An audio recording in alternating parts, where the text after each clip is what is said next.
Gabon guztioi eta ongi etorri. Imanol Pradales Eusko Jaurlaritzako lehendakariak legebiltzarrean ordezkaritza duten alderdiekin egiten dabilen bilerekin jarraitu du astearte honetan.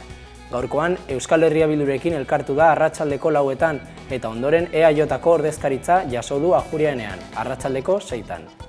Bi ekitaldiok itxi dute kurtso politiko berriaren hasieran martxan jarritako bilera sorta.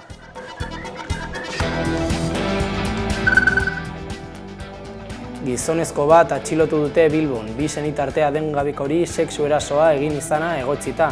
Espainiako polizia jaso du atxiloketa nazioarteko agindu bati erantzuten diona. Izan ere, 39 urteko gizona Portugaldarra izaki 2017 geroztik ihes eginda zegoen. Estraitatzeko prozesua martxan jarri bitartean, epaiak kautelazko neurriak ezarrita aske uzteko erabakia hartu du.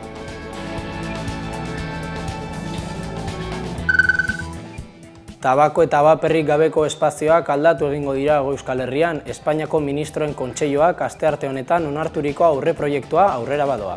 Dokumentuaren arabera, ostalaritza zerbitzuetako terrazetan, igerilekuetan edota autobus markesinetan ezingo da erre edo bapeatu. Horrez gain, 15 metrotako segurtasun perimetroa ezarriko litzateke ikastetxe, osasun zentro, kiroldegi edota parketan.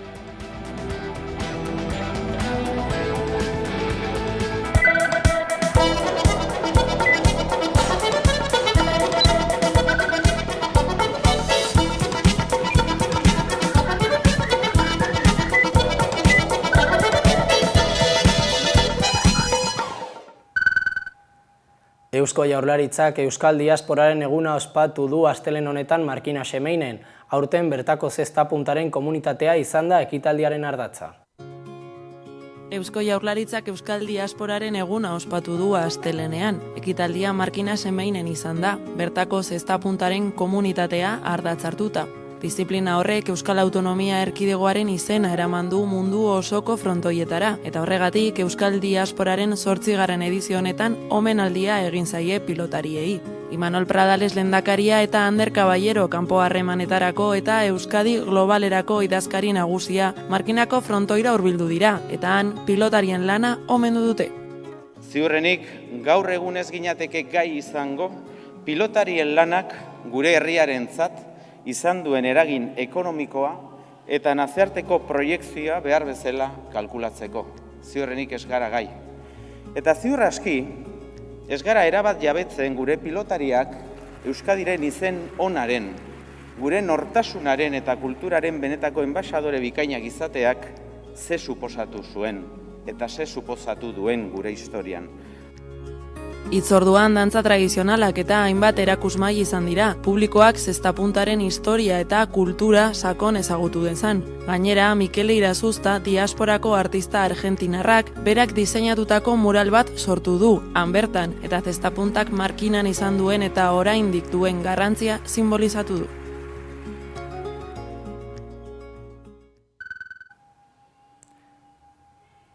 Asteburu honetan, Iruñak arrakasta handiz ospatu du Batasunaren pribilegioaren 602. urteurrena, 4 egunetan 300.000 pertsona inguru mobilizatuz. Jardueren artean Alde Zaharrean Erdi Aroko azoka handi bat, autentika izeneko bertako abereen lehen azoka, eta 1923an pribilegioa eman zuen Carlos Hirugarrena noblearen koroatzaren bizorkuntza historiko bat zeuden. Astelehenean, ospakizunaren egun nagusian, ekitaldi instituzionalak egin ziren katedralean, tartean, lore eskaintza bat errege mausoleoaren ondoan, baita musika emanaldi nabarmen bat ere. Eguna erraldoi eta buruhandien konpartsa tradizionalarekin amaitu zen, erdiguneko kaleak zeharkatu zituena.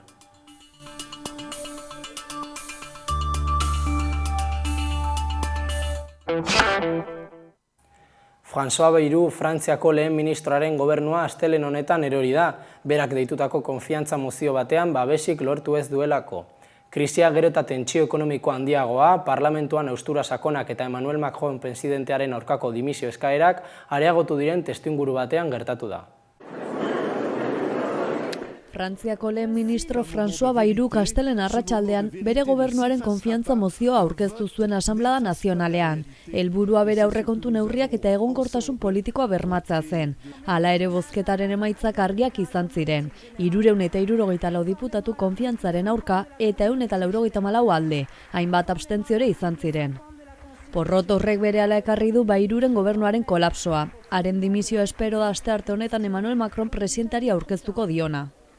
Lehen ministroak iazko abenduan hartu zuen kargua eta ordutik hainbatetan jarri dute zalantzan zentsura mozioekin, naiz eta orain arte beti haiei aurregita lortu duen. Oraingoan baina Matignon uzteko tanda iritsi eta 9 hilabete eskasera, datorren urterako aurrekontu proiektua onartzerakoan bere alde egiteko eskatu baitu.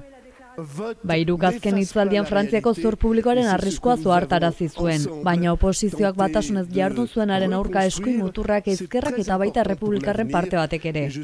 Alde handiarekin gehiengoa konfiantza mozioan aurka bozkatu du, tartean Ipar Euskal Herriko 3 diputatuek. Colette Capdevillek, Peio Dufauk eta Iñaki Etxanize kontrako botoa eman die.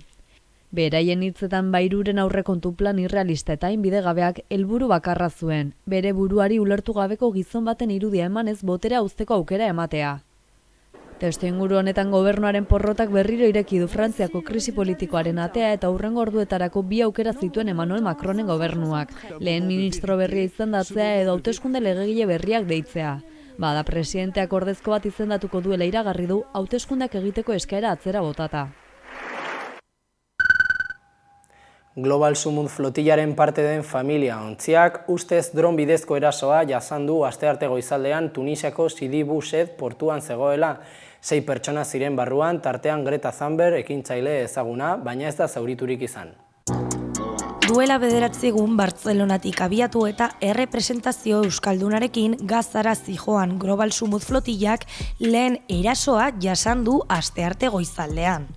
Azken orduetan ustez zaintzako drone batzuk itsasontzien gainetik egan egin ondoren, ontzidia Tunisiako Sidi Bou Said portuan zegoela, jaurtigailu bat erori da bertara eta sute bat eragindu ontzian.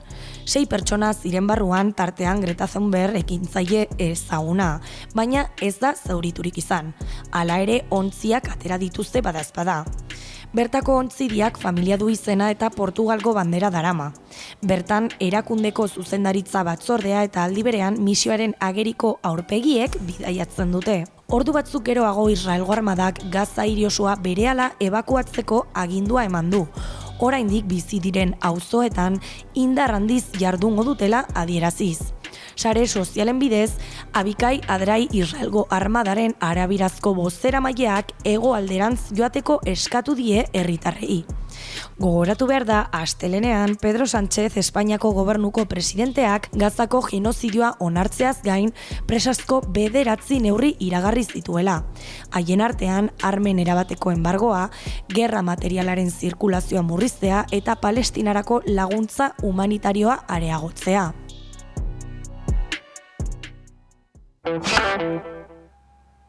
Musika zuzenean programa 300. saioa ospatzeko festa antolatu du Bilboko Bira kulturgunean datorren larunbatean. Bertan zuzeneko musikaz gozatzeko aukera izango da denboraldi berria orkestarekin batera. Musika zuzenean programaren 300. saioa ospatzeko musika festa antolatu da datorren larunbatean Bilboko Bira kulturgunean. Bertan urte hauetan guztietan egindakoaren lagin bat ikusteko aukera izango da. Izan ere, programa 2017tik darabil martxan eta 350 elkarrizketa baino gehiago egin dira. Astero diska berriak eta Euskal Herriko musika eszena erakutsiz. Iraiaren 13an, denboraldi berri honen kareta eta sintoniaren aurkezpena egingo da. Eta horrekin batera, zuzeneko musikaz gozatzeko aukera izango dute bertaratutakoek. Zehazki Gailu taldea eta The Root Kids vinilo sektoreen reggae pintxada izango dira Bira kulturgunean. Denboraldi berriak 300. saioa ekarriko du eta iraiaren 18an argitaratuko da. Hortik aurrera, ostegunero gaueko 10:00 aurrera ikusgai izango da. Epe laburrean besteak beste, Silitia, Ekiza, Artz eta Nil taldeak igaroko dira musika zuzenean saiotik. Urte hauetan zehar elkarrizketatutako talde guztien hizkuntza nagusia euskara izan da, eta musikalki proposamena askotarikoa izan da. Finean, helburua saioan Euskal Herriko musika eszenaren izebergaren punta erakustea da. Talde hasi berriei eta sortzaile veteranoei toki eginez. Denboraldi berri honen helburua berdina izaten jarraitzen du.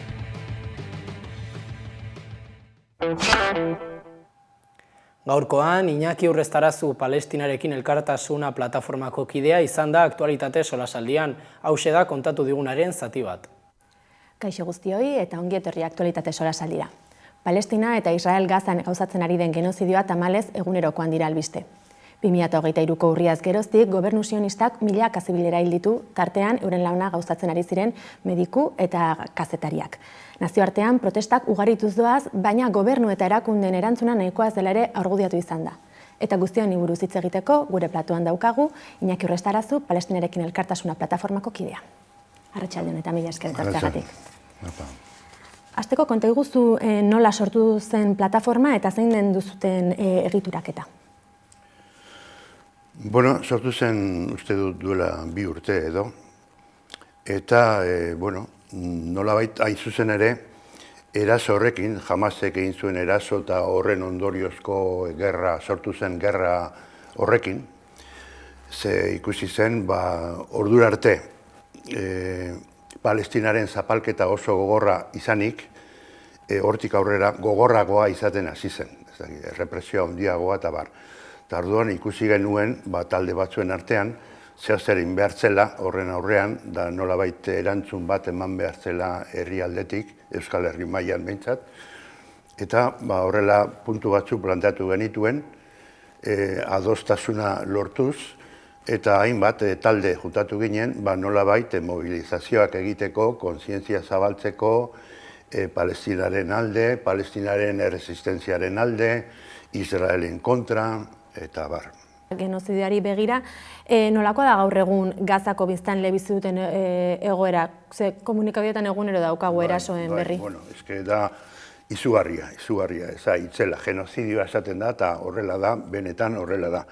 Ze, Israele egiten ari dena da garbiketa etniko bat, ez? Bombardaketak egiten ari dira ospitaletan, eskoletan, elikagaia biltzeko gunetan, eta elikagai eta botiken konboietan. Gero sarraskiak emakumeen, zaharren, aurren, gizonen, kazetarien, medikuen, osasun gidarien, ambulantzien, laguntza zerbitzuko funtzionarioen eta abarren artean, bai? Osea, da itzela. Eta gero, adibidez, etxe bizitzen 80% apurtuta dago. Lan gehienak apurtuta daude, tailer gehienak, lantoki gehienak apurtuta daude, elikagaiak, ura, botikak, elektrizitatea eta erregaiak kendu egin zaizkien.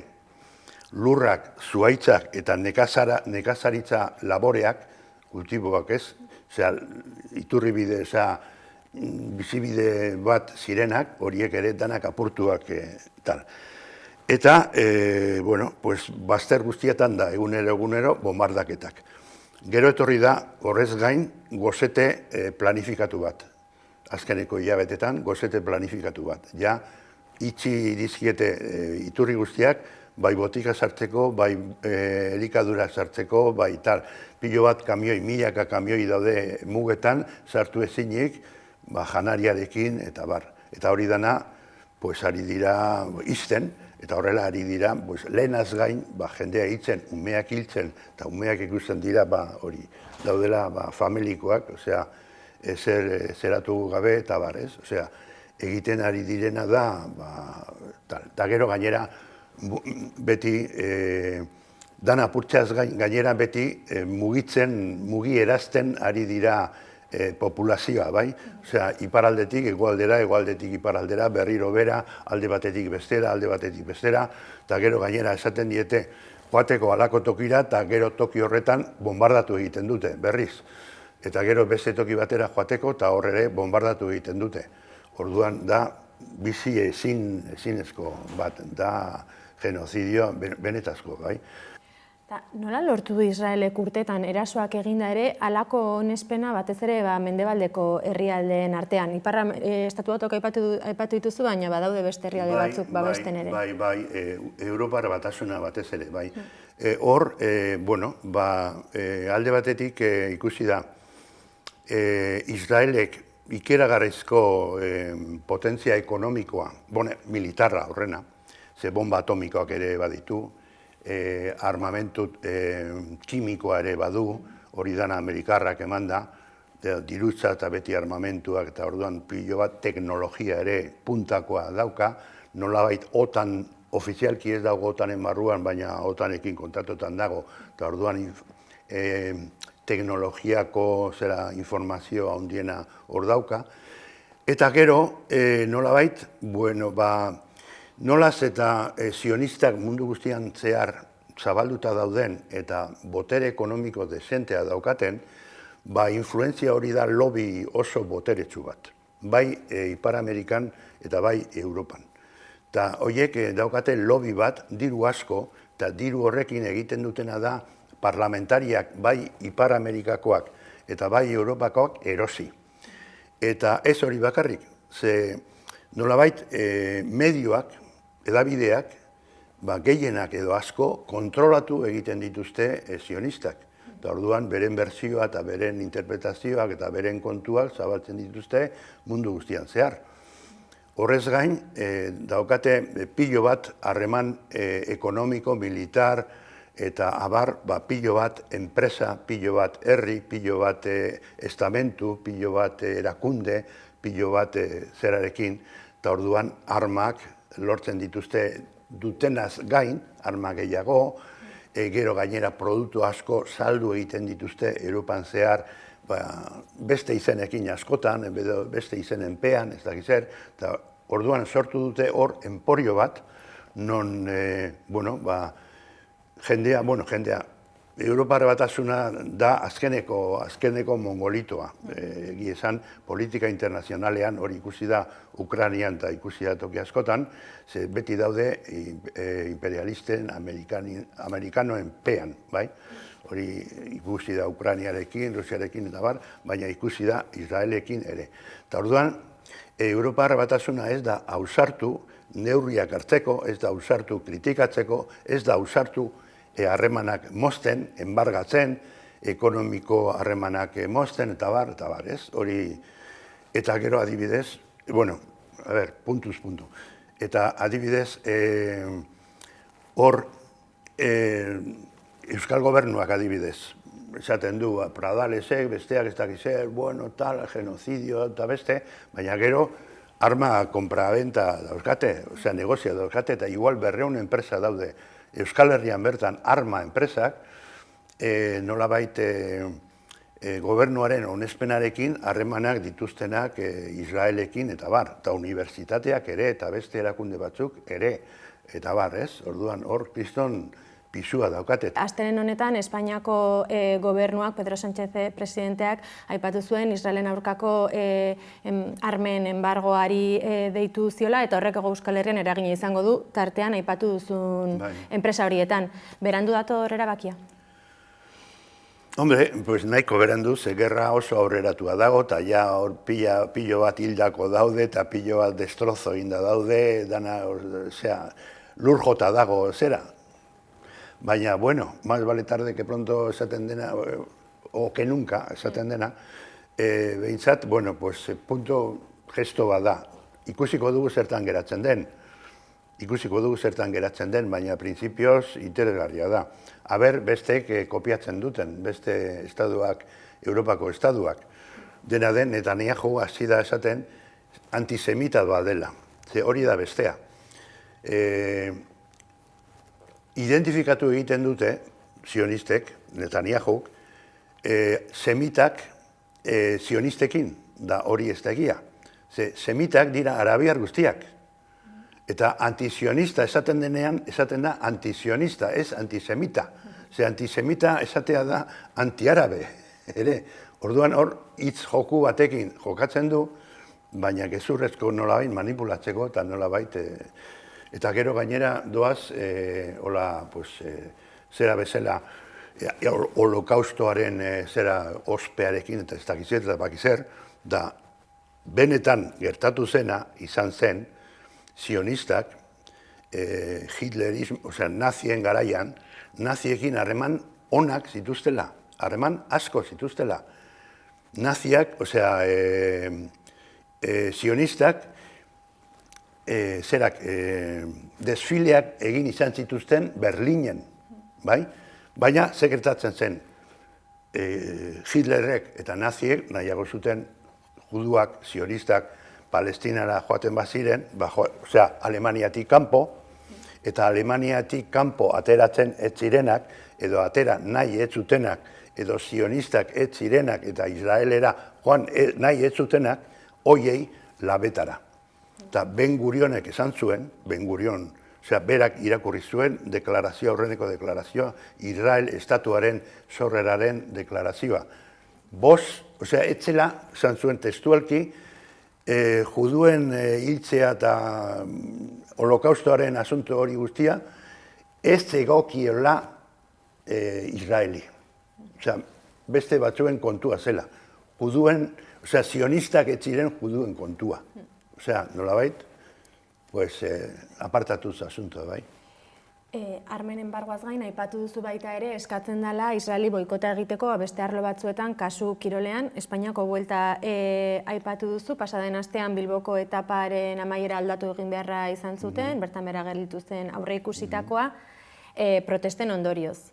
Zeuden protestak, Eusko Jaurlaritzako hainbat kidek kritikatu egin zituzten, protestak egin bai, baina segurtasun neurriak eta zibismoa errespetu behar direlako. Zer diozu hori horrezateko? Betiko kontua, betiko PNV-ren betiko kontua. PNV-koak dira meapila batzuk eta txotxolo batzuk, eta beti ere direnak, politikamente korrektoak, inoiz ez dutenak apurtuko platera bat, bai? Orduan, beti olako zeratan, olako mobilizazio guztietan, mundu guztian egon diren mobilizazioetan, manifestazioetan, beti egon dira efekto kolateral batzuk, tal cual. Hor, bueltako zera horretan etzen ezer gertatu. Etzen ezer gertatu. Bentsat Bilbon etzen ezer gertatu. Katalunian ez dakitzer, erori omen zen txirindulari bat eta tal, bueltan etzen ezer gertatu. Gertatu zena zen, jendea oso azerre zegoela, garrasi egiten zuela, eta, zarata atera zuela, eta tal, da lehen hori baino lehen, helera baino lehen, moztu egin zutelera, baina ondo pentsatuta gainera, inor ez auritzeko, gauzak ondo egiteko, eta reakziorik ez izateko. Gauzak ondo neurtuak izan dira, baina protesta egin behar da. Eta hemen egin bada, eta gogorrena igual Euskal Herrikoa edo Bilbokoa izan da, baina gero ikusi dut, egin dutela baita ere, Santanderren, Asturiasen, Galizian 10 atxilotu daude, Madrilen seguru gertatuko dela, Asturiasen ere ez dakiteon ez ote diren egon atxilotu batzuk, Nafarroan ere bai, Katalunian ere bai, eta lez. Orduan, PNV beti dago, gainera faltsukeria da, hori faltsukeria da, esaten ari dira, bai, genozidioa da, ez dakizer, bakizer, eta tal kontu zibili behar da, baina azkenean gero armak saltzen, armak erosten, gero kafeko zera, trenak egiten, zeinentzako, hango kolonoentzako, joateko Jerusalenetik asentamentuetara, kolonoen asentamentuetara, tranbia bat bultzatu egiten du, gainera gobernuko uste dut diru bat badagoela hor sartuta kaf horretan, eta horrekin ez dira sartzen, da kaf hori erantzulea da, hango movida guztia, eta sionismoaren gauza guztia. Zu parte hartzen baduzu, ekonomikoki, zein militarki aparte, baina ekonomikoki ere, haiek sustengatzen Israeleko ekonomia edo garraioak edo dena delakoa, edo teknologia edo dena delakoa, kolaboratzen ari zara, nolabait, zerarekin, sionismoarekin. Eta biztanleriak, ikusita enpresa batzuk jarrera dutela, baina biztanleriak banakako gisa edo talde gisa, zer egin dezake Israelgo genozidearen aurkako jarrera hori erakusteko bere ekintzekin? Mugitu eta mugitu. Biztanleak mobilizatu, salatu eta apoiatu resistentzia, hango resistentzia, salatu Israel desagertu egin behar duela, txuntxitu egin behar dela, ezinezkoa dela mantentzea elkarrekin Palestinar herria eta sionista herria ezinezkoa da, ze Palestinar herria dago getizatua, apartheid batean, erabat matxakatua, zapaldua, apartatua, eta tal, lur guztiak kenduta eta bar. Gaurkoan hemen utziko dugu elkarrizketa, Iñaki Urrestarazu, mila esker Hamaikara etortzeagatik. Gaurkoan SSS taldearen New York abestiarekin amaituko dugu saioa. Gogoratu 11aren webgunea eta sare sozialak eskuragarri dituzuela informazioa zabaldu nahi izanez gero. Mila esker zuen arretagatik, ondo izan eta bihar arte.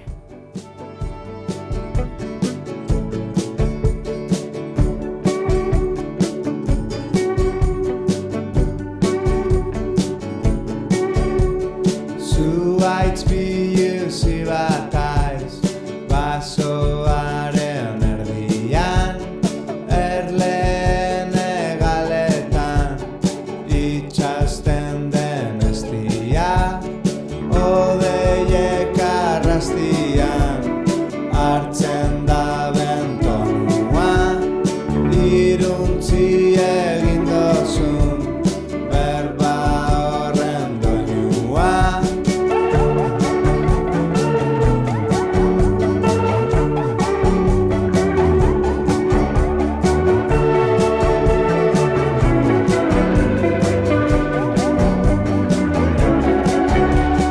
Kesi bat izan nahi dut, txerto baten atzera, zauririk itxigabe, sartzeko bularrera, birikita zaietzen, arteko organo batean, gelditzeko amesten, zeure bihotza nazela.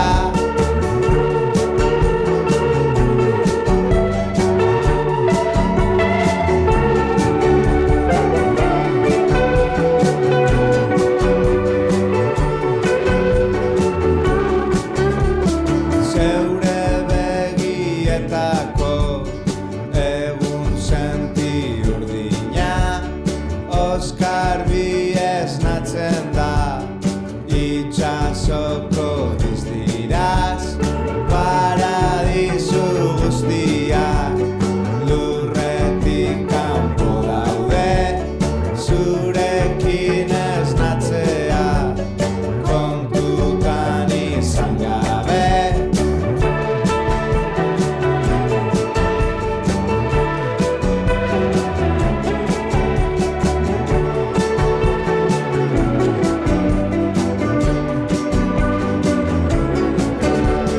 Pirata izatea